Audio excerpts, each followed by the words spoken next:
All right, hey everybody out there watching these YouTube CBP nonprofit video reviews. I'm Dr. Deed Harrison. I'm president of Chiropractic BioPhysics Seminars and Technique, and I'm also president of Chiropractic BioPhysics, or CBP nonprofit, which is a true nonprofit spine research foundation. What I'm doing in these weekly videos is going through each one of our peer-reviewed research publications and reviewing it in a video PowerPoint presentation format. This saves you from reading the paper and actually ordering the paper. Sometimes ordering the paper can be a little expensive, and also it can be a little time consuming. I still think you need to read the papers, but I'm going to go through it in video format because many people have enjoyed these videos and the entire series. So this week we're going to continue along the path that we've been going for the last several weeks. We're going to discuss lateral head translations. We talked about clinical studies that we've done from a case study point of view. We've talked about a kinematic study to describe the patterns of spine displacement relative to this left and right head translation displacement. We've talked about what are the links to pain and disability in a retrospective consecutive case series. And now this week what we're going to do for our 15th video presentation is we're going to go through another case study on a patient with chronic neck pain, disability, and poor health status with a lateral head translation. And I think you'll really enjoy this particular case presentation. This one was done by my colleague, Dr. Paul Oakley, and myself, Dr. Deed Harrison. This particular case is of a middle-aged female who post-surgically continued to suffer pain and disability and poor health. And we attribute it in this case report to the fact that she had a large lateral head translation. So let's go through this project. It was in the Journal of Chiropractic Education, 2005, volume 19, number 1, page 66, by myself and Dr. Paul Oakley. Use of clinical biomechanics of posture, that's an AKA for chiropractic biophysics, CBP protocol in a post-surgical C4 to C7 total fusion patient, a case report. So what's the history of this? Well, this is a 56-year-old female at the time she presented to my Elko, Nevada practice about 10 plus years ago. This individual was involved in an occupational injury before she had surgery. So she had a simple, what we call a rotational movement of the head, neck, and upper thoracic spine. She heard a crack. Immediately, she got localized neck pain. She went to a chiropractor, as many people do. And you know, you've got to take this for what I'm saying here. I'm not condemning chiropractic. I am a chiropractor. What I am condemning is oftentimes a certain individual in any profession doesn't perform up to the standard of care. And in my opinion, this is what happened to this particular case. She presented to the chiropractor with a simple occupational injury. That chiropractor failed to do a proper examination and x-ray. This individual patient case already had a problem in her neck. She had what's called a congenital fusion of two segments in her cervical spine. Now, the only way to know that would be to take an x-ray. This chiropractor did not take an x-ray. Above that congenital fusion, she had an injury of the joint where the joint was slid forward. It's called an anterior listhesis. It does happen above and below fusions, whether it's a congenital, meaning you're born with it, or surgical, meaning it happened due to an intervention. Well, because of this pre-existing situation in her cervical spine, when the chiropractor adjusted her, not knowing that, it flared up her neck pain. It created increased neck pain and further traveling of the pain down into the upper arm. Okay, now when this happened, the patient got concerned and went to a surgeon. And of course, you know the story, oftentimes in the past, and hopefully not so much anymore, certain surgeons would say, oh, well, the chiropractor caused this injury. Well, the chiropractor did not cause the injury. It already was there. The chiropractor exacerbated it unintentionally based on lack of proper evaluation with spine radiographs, in my opinion. The surgeon then told the patient, don't ever go to a chiropractor again, you need surgery. So the patient ended up getting a cervical spine fusion, and you'll see in the x-ray that we took. So now we have a simple occupational injury that now the woman ended up having cervical spine fusion. Well, guess what? She's not better after the surgery. In fact, she's worse, right?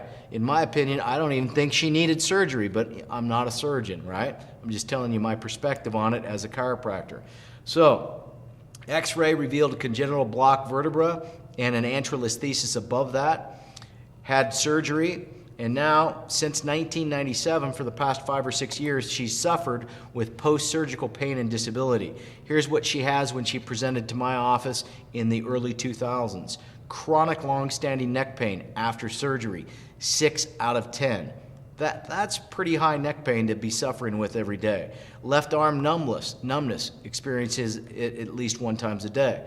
Migraine headaches once a week. Left foot pain and tingling when walking. Decreased cervical range of motion with pretty extreme pulling, the patient would say. It felt like somebody was pulling on her muscles.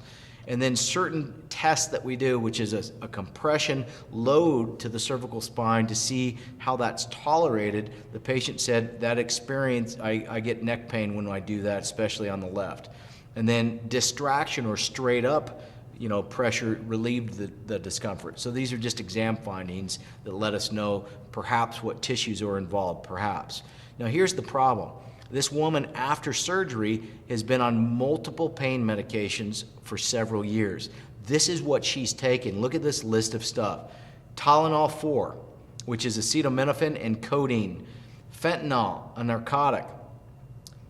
Can't even pronounce that, we'll call it Amerge. It's an anti-migraine.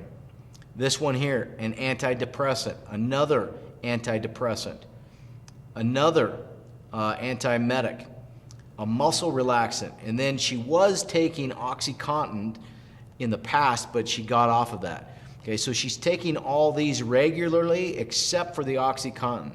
Now this is a problem. I don't care who you are out there. If you're addicted to pain medications like this, there's a problem. Now, chiropractors, we can't tell patients to terminate or reduce medication. The patient must go back to their medical doctor and self-reduce or guided by the medical doctor. However, we're going to see in this particular case, as a result of our intervention, the patient, at her own discretion and at the advice and consultation with her medical doctor, was able to self-terminate some of these medications. Now, you do have to be very careful when you're working with patients that are on antidepressants. They can't just self-regulate that down. They have to be under medical supervision because of the risk of severe psychological problems and in some cases suicidal tendencies on some of these antidepressants. Okay, so let's keep that in mind as we go through this case.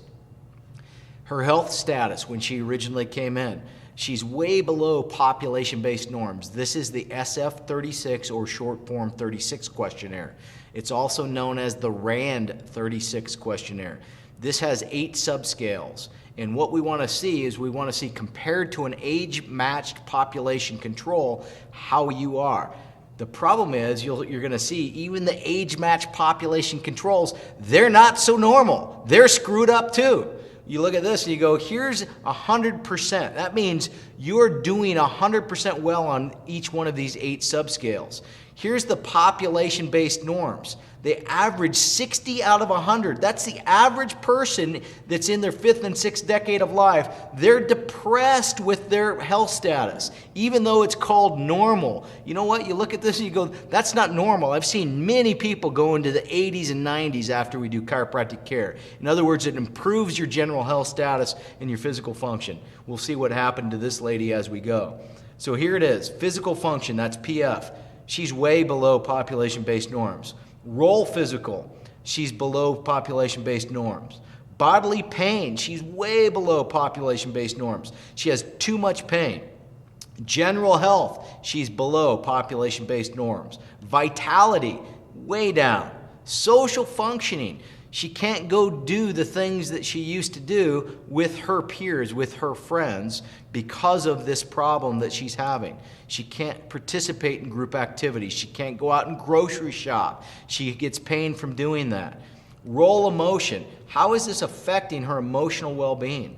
And then mental health. You can see it. All these 8 subscales on the SF36, she's depressed below population-based norms. And then, let me back up, neck disability. She's a 64% on her neck disability index. That's severe pain and disability. Now here's her post-surgical lateral cervical spine. You can see the top of the neck, C1, C2, and C3. Now those aren't fused, but what we do see is C4, C5, C5, C6, and C6, C7 are all fused. We've got a pretty large multi-level fusion here, okay? Now the congenital block was at C5, C6. It was already there. They also, what the surgeon decided to do is fuse the whole group of vertebra, okay? Right or wrong, that's what was done. Okay, now I look at this as a corrective care chiropractor. I can't do anything with this. I can't change this curve, it's fused. You know, I can't reduce this head posture. She's fused there. This is the way her spine is. So I look at this and I go, there's not a whole lot for me to do. Now I can adjust the segments that are movable with simple instrument adjusting techniques. I can do some myofascial work and things like that. But from a corrective care point of view, I don't have a lot to work on in this particular view. Here's what I do have to work on. Okay, I look at her A to P posture and we notice right away, her left shoulder is extremely high compared to the right shoulder. This is her perception of neutral. Then her head is shifted way off center relative to the center of the torso. It appears to be a very large right lateral head translation. So then we take an x-ray to see exactly what the cervical spine is doing and how far this cervical spine is translated laterally from C2 to the upper thoracic spine. And what do we see? Bang, 28 millimeters. Now, if you remember, our trial that we did, or our investigation that we did on how far people could translate left and right, we found 35 millimeters as the maximum from C2 to T4. 28 millimeters, we're 80% of the maximum range of motion. This is a very large posture. It's 80% of its end range of motion, and she's stuck like this in her neutral position, right? She's fused like this in some of the segments. This is not a healthy position for the spine. In my opinion, when we looked at her, I said, Lynn, this is what I think is exactly going wrong with you. And by the way, we had patient consent to be able to report this, okay? So we look at this, we go, what do we do? He said, what do we do? Well, she was from Canada, and she came down and stayed at my facility for 2 weeks, okay? She came down and stayed with us for 2 weeks, and we had 2 weeks with her, so we had 11 treatment days. And what we did is we treated her several times a day over the course of those 11 days. Now, it's not for everybody, but if you're from out of town and you visit a corrective care chiropractor like myself, we're going to put you through a pretty aggressive protocol and program. We're going to work within your limits, but we're also going to push you to your limit. Our job is to correct you as best we can in a short period of time, and you'll see what the results are. So we got 25 sessions over 11 days, so more than one time a day for sure. Okay, 2 to 4 sessions per day. We did mirror image drop table adjusting. I'll show you what that is. Mirror image instrument adjusting. Mirror image exercise, and then mirror image translation traction. This is what we did every visit. Here she is doing her exercise. You'll notice she's pulling the left shoulder down, and she's trying her best to translate her head to the left, hold it there for a few seconds, and then release back to neutral. We're going to continue to do that in multiple repetitions. How much? Well, the first time we do it, 10 repetitions. The next time, if you're okay, we'll go to 15 to 20 repetitions. Eventually, we're doing 50 to 100 repetitions of this exercise each time we're doing it. It's got to be done under supervision so we make sure you're doing it correctly. Eventually, we release people to do this at home, but it's under doctor supervision so we make sure that you have the motor control or skill to do this. Here's the drop table adjusting. Now this is Dr. Paul Oakley adjusting the patient. This is where he's translating the head down. You can see that he's rolling the shoulder a little bit forward on the bottom. That's because there was a little bit of a torso rotation in there as well. And so we're translating the head to the left, with a gentle type of procedure on what we call a drop table. The drop table is just simply a minor drop mechanism that allows an acceleration of the head while we do the cervical spine adjustment. It's actually very comfortable, okay? Here's the instrument technique, and you can see we've turned her into a young man, right? It's such a powerful thing. We can change sexes with you. This is actually a different model. We're showing you that, in this case, this was also done, but we didn't have a photo of the actual patient doing it. So we translate the head to the left, and we use a stimulation type mechanical assisted thrust to oscillate or vibrate the joint vertebra or the joints themselves, and that triggers a neurological response from what we call joint mechanoreceptors, which respond to mechanical stimuli or vibrational input. It helps us reset the postural balance mechanism in the brain, specifically in the cerebellum. Here it is standing, and you can see one of us is vertically challenged in this photo, not me. So I'm translating the patient's head and stimulating the upper cervical joint area. Here's the translation traction. Now this traction, it's not stretching on the long axis up and down. What it is stretching left and right into translation. So what we do is we take the left shoulder, we pull it down because the left shoulder was high. And then we take the head and we translate it to the left because the head was translated to the right. And we're gonna hold the patient here starting at 1 to 3 minutes per session and increase to where we can do this up to 10 minutes per session. 10 minutes for left and right postural positions, okay? When we talk about true curve correction traction from the side, we go up to 15 to 20 minutes. But this one is done for up to 10 minutes. It's comfortable, it's done at the patient's tolerance. Many times patients will fall asleep in this, that's how comfortable it is. But what we're doing is we're stretching the soft tissues in the cervical spine into their mirror image or opposite postural position. We did that 25 sessions over 11 days. Now here's the next day after the 11 days. We have no care on the day we took this x-ray. So here she is, a minimum of a day later with no care, and we see a dramatic improvement in the alignment of the cervical spine. We see the angles are overall reducing. The only one that's not reducing is the mid-neck angle. It's fused there. You see a 3-degree angle to a 4-degree angle. You know what? That's within the standard error of measurement. It's no different. It's fused there. It's not going to change. It's just our ability to see these things and come up with a measurement. We still report it. 3 to 4, no change. However, the upper thoracic segments went from 11 down to 7. That's a 4-degree change. The translation went from 28 down to 13. That's a big change. Okay, we've got statistically or clinically significant changes going on in this patient. We've reduced the head translation by more than 50%, and we've reduced the lower or the upper thoracic tilt angle by just over 1/3. Okay, this is a very positive response. Well, what did it do for the patient in 11 days? Here's her posture. You can see a really nice change in the before and after postural alignment. Look at her SF36 scores, just in 11 days. 36 to 51, that's the physical component summary, the 4 out of the 8 subscales that are physical. Here's the mental component summary, the 4 out of the 8.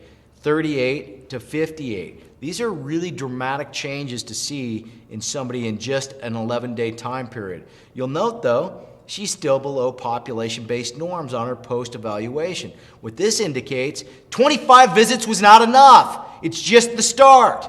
25 sessions, some people look at it and go, whoa, that's a lot.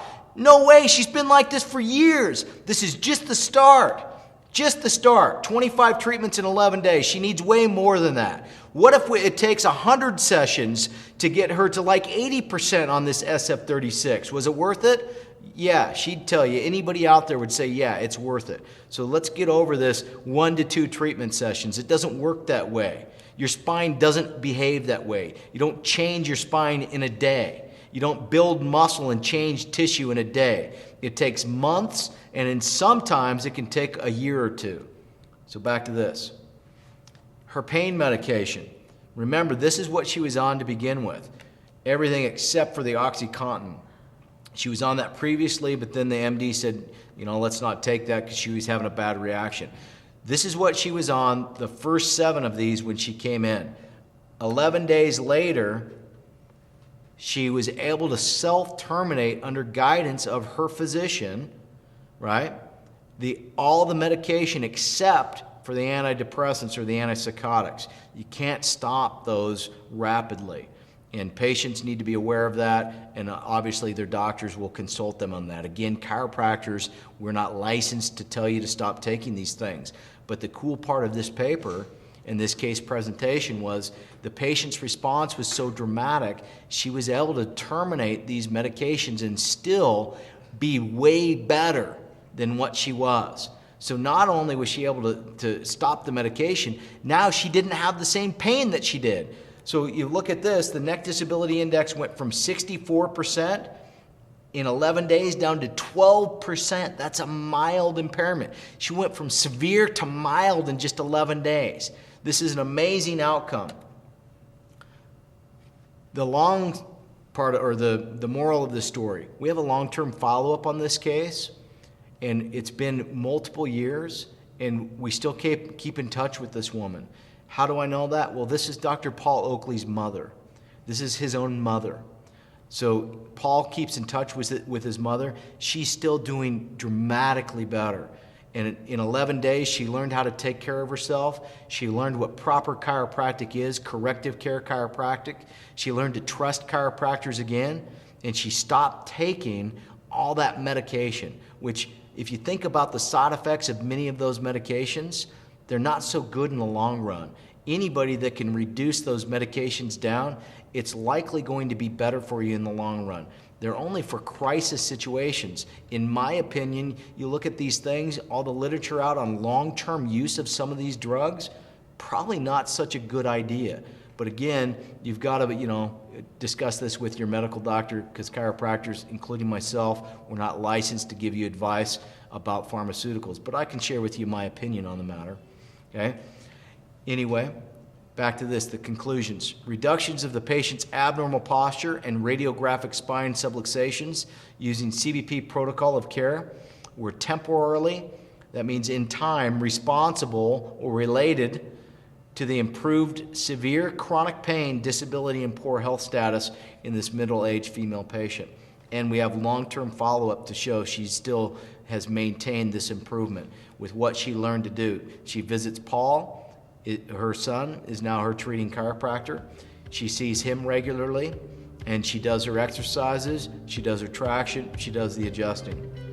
What a great case. If you're out there and you're suffering from this type of condition, chronic neck pain, disability, poor health status, if you've got a large head translation left or right, whether it's pre-surgery or post-surgically, you know what? Check out the end of this video and you'll know where to go. Until next time, I'm Dr. Deed Harrison. I appreciate your time and attention. If you like this information, if you're a patient, you need to go to a chiropractic biophysics trained chiropractor. You can find us all over the United States, Canada, and international locations. Go to www.cbppatient.com and look up CBP providers in your area. It's an easy-to-use, user-friendly site. Search for, at first, a general or advanced trained CBP chiropractor. If you can't find one of those, then find somebody that's at least on the directory and has taken our courses and that does the work, okay? So let's go to a CBP trained chiropractor, www.cbppatient.com. If you're a chiropractor and you're interested in this, either learning more about it or maybe it's brand new to you and this particular video research project intrigues you, come to our website for doctors. Go to idealspine.com. We've got a lot of things there for you. We've got training, we've got conferences, we've got products. Love to have you on board and become one of the CBP doctor family providers, right? We need your help. There's patients out there that need you, and if you don't get trained in this work, then you're not going to be able to provide them the type of service that we think you should be providing them from a corrective care point of view. Also, lastly, anybody out there, we also need your help to continue to do research investigations like this, right? These are time and dollar consuming projects. If you will, go to our website directly and sponsor and support Chiropractic BioPhysics nonprofit. Make a donation of any amount to us. Also, you can do it indirectly on Amazon Smile. Just select Chiropractic BioPhysics as your nonprofit foundation, and when you purchase through Amazon Smile and Amazon, CBP nonprofit will get 0.5% of all your purchases, which is a big deal. It adds up. I appreciate your time and attention.